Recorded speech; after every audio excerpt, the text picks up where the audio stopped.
Les quatre grandes fonctions d'une base de données sont create, retrieve, update and delete. Ce sont là ce qu'on appelle CRUD en sigle.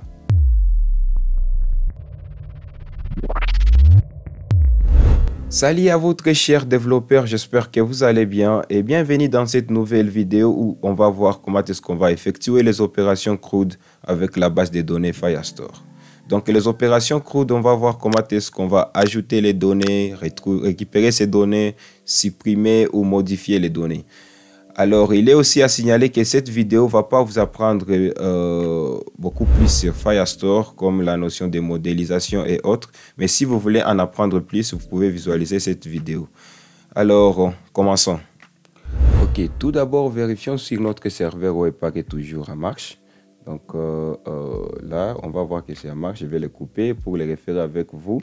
À partir de la commande npm run build, on va lancer notre serveur qui puisse toujours visualiser les fichiers index.js. Ok. Alors, je vais aller sur GitHub et copier ce bout de code. Je vais ajouter seulement un formulaire. Et ce formulaire ici va nous permettre d'ajouter un pays, d'ajouter sa ville et décider si cette ville est la capitale de ce pays ou pas. Alors, de ce fait, on sera capable d'ajouter un document à partir de ce formulaire dans une collection Firestore. Alors, ce qu'on va faire, c'est quoi? On va partir sur index.js et là, je vais ajouter un petit commentaire, ajouter un document. Donc, on va écrire quelques lignes de code pour ajouter un document dans une collection Firestore.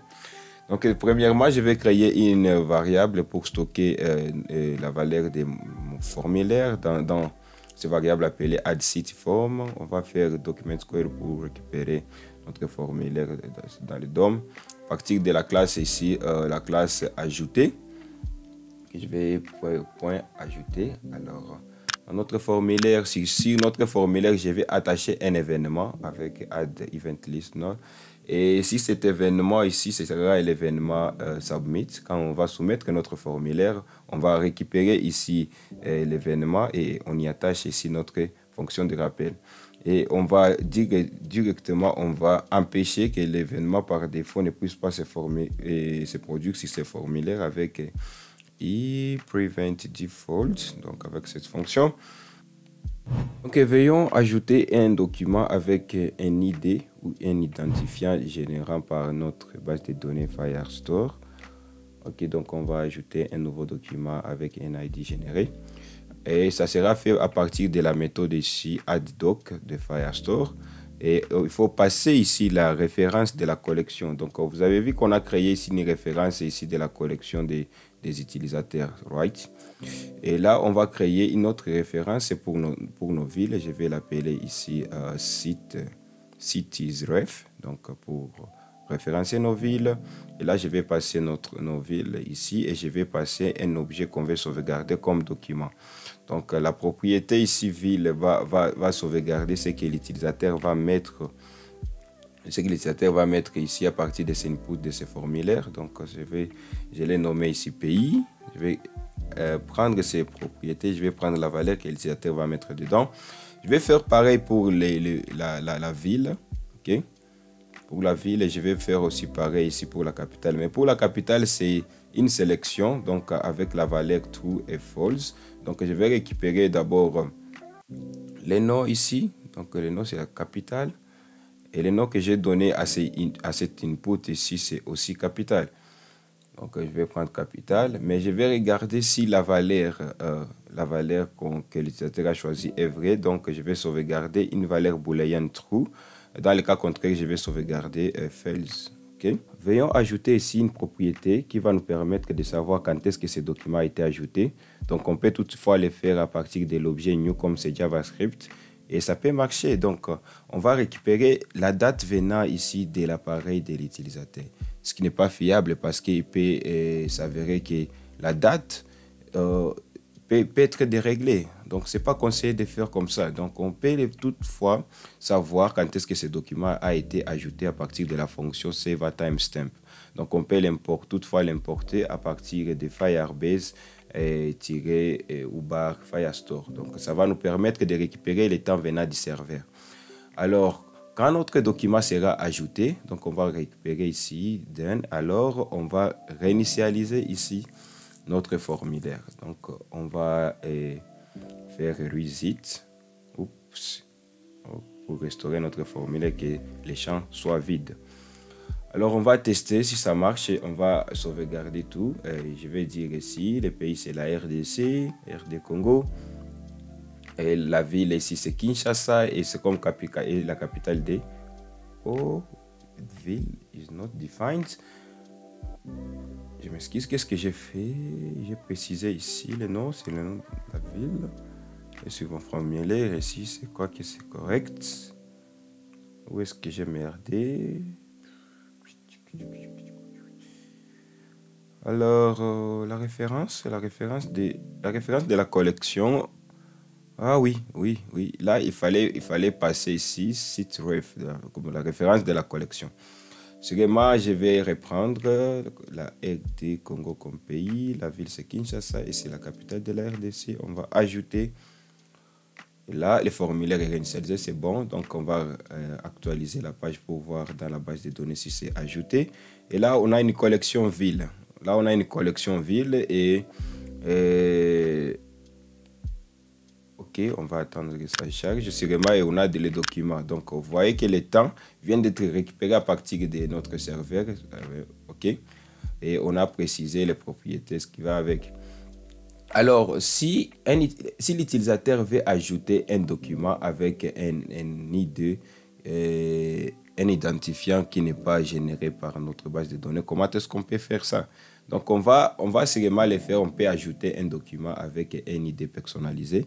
Donc, à partir de la fonction ici, setDoc, donc on peut l'importer dans le Firestore. Et là, on va préciser les documents. Donc, on va importer aussi documents ici à partir de Firebase Firestore. Et là, on va préciser que ce document va être référencié sur ma base de données que j'ai déclarée là-bas.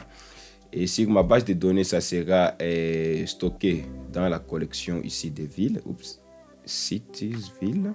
Donc, dans ville. Et on va préciser ici l'identifiant de ces documents. Donc, je vais faire même qui, vous pouvez le nommer comme vous voulez. Et après cela, on va ajouter ces documents. Donc, je peux toutefois copier les propriétés de ce document comme on l'a toujours fait avec la méthode add. Et puis, on va copier ici, on va réinitialiser notre code. Décommenter ceci pour voir si ça fonctionne avec ça. Je vais sauvegarder et retourner sur le formulaire. Je vais dire le pays, c'est la RDC, la capitale Kinshasa. On va ajouter, c'est bon. Là, on va voir que notre document avec l'identifiant qui est ajouté. Donc, c'est comme ça qu'on peut le faire ici. Donc, avec cette fonction ici, cette doc. Si vous voulez ajouter un document avec un identifiant un peu particulier, prédéfini. Donc, moi, je préférerais toujours ajouter un document avec un identifiant. Alors, venons voir comment est-ce qu'on va récupérer ici nos documents à partir de la collection ville. Donc là, on va récupérer une liste de villes. Dans la liste de villes, on va y ajouter ici nos documents et de ce fait, on va afficher ça sur la console. Okay? Si on enregistre, enregistrons et là, on peut voir ici nos deux documents. Donc, voilà le document KIN et on a les autres documents ici. Alors, si vous allez voir si on ajoute, par exemple, si je vais ajouter une autre ville, la ville de Bukavu, et ce n'est pas une capitale de la RDC, j'ajoute, ça c'est fait, mais on n'a pas la modification tant qu'on puisse actualiser la page. Si on actualise la page, on va voir que la ville est là. Donc, comment est-ce qu'on peut faire pour avoir la modification en temps réel? Donc, c'est ce truc-là qu'on appelle le real-time update. OK? Donc, on va faire le real-time update. On peut sûrement le faire à partir de la fonction ici on snapshot. Donc, la fonction on snapshot, ça fait quoi? Donc, ça va observer notre base de données. Tout ce qui va se produire à la base de données, on va le notifier à la partie client. Donc, on va prendre ici la référence de ce qui va se produire dans la collection ici, ville. Et de ce fait, on va prendre un capture de l'image, le capture de ça avec l'objet snapshot. Et dans l'objet snapshot, on va toutefois répéter ce qu'on faisait jadis. Donc, on va seulement spécifier qu'avec la fonction getDoc, c'est par ici que vous pouvez récupérer vos documents si vous ne voulez pas la mise à jour en temps réel. Mais si vous voulez la mise à jour en temps réel, vous pouvez le faire avec OnSnapshot. Donc là, si j'ajoutais une ville, Kigali, c'est la capitale du Rwanda. J'ajoute ici, vous allez voir la modification en temps réel. J'ajoute aussi, toujours au Rwanda, la ville de Gisenyi.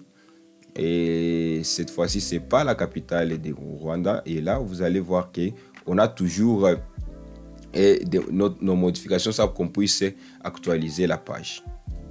Alors, comment faire pour supprimer un document? Pour supprimer un document, d'abord, je vais aller sur notre répertoire GitHub, copier quelques lignes de code pour ajouter ici un formulaire qui va nous permettre ici d'entrer un identifiant de document pour pouvoir les supprimer. Donc, ce qu'on va faire rapidement, on va ajouter quelques bouts de code pour voir comment est-ce qu'on peut parvenir à supprimer un document. Donc, on va dire expression de document.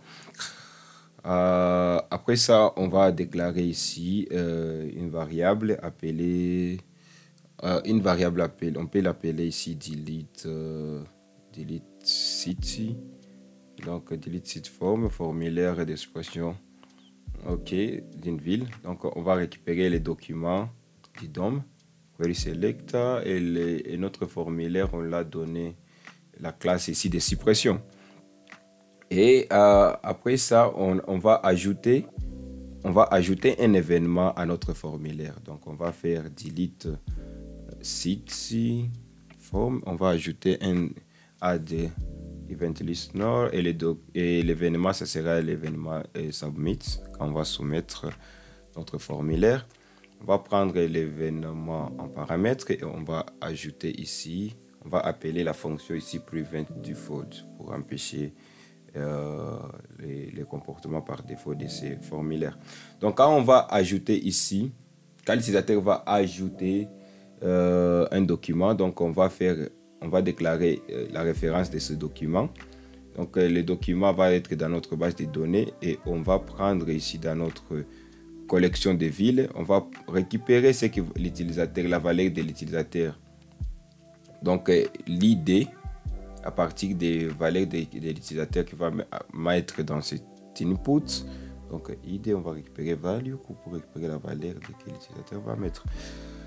Et de ce fait, on va appeler la méthode delete doc de Firestore et on va préciser ici la référence des documents à supprimer. Et quand ça sera fait, on va réinitialiser notre formulaire pour que ce soit vide. Okay. On va appeler la méthode reset.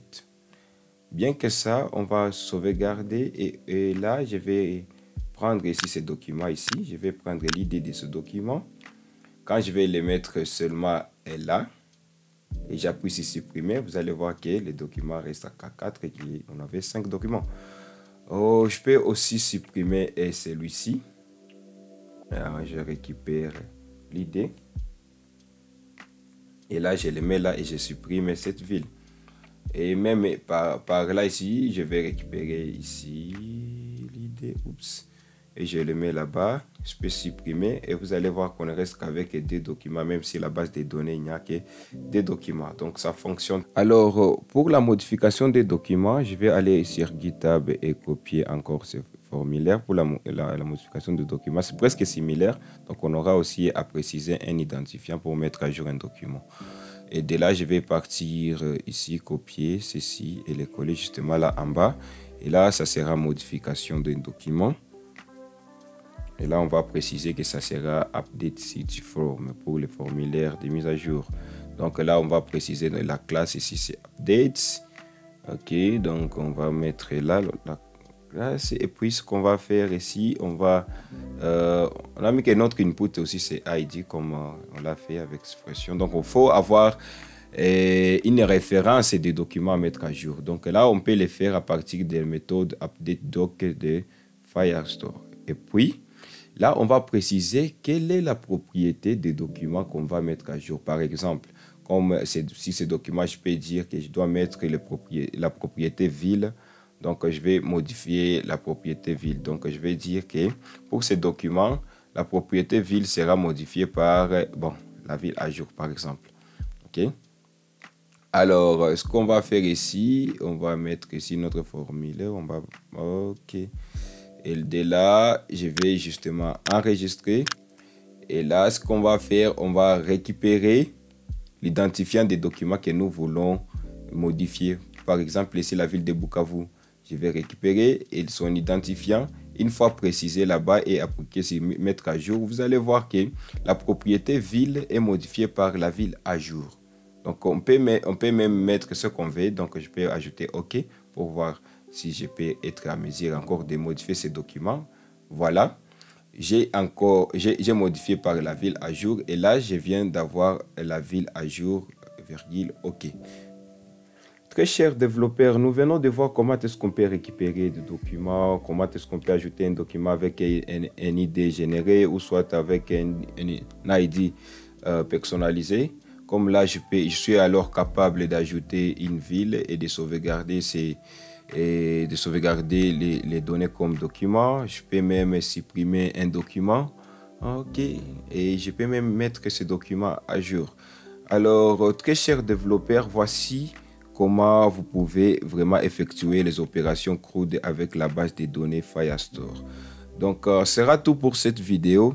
Likez et partagez si vous avez aimé ce que nous faisons. Et surtout, n'oubliez pas de vous abonner pour ne rater de la suite de ces cours. Ok, on se voit au prochain épisode.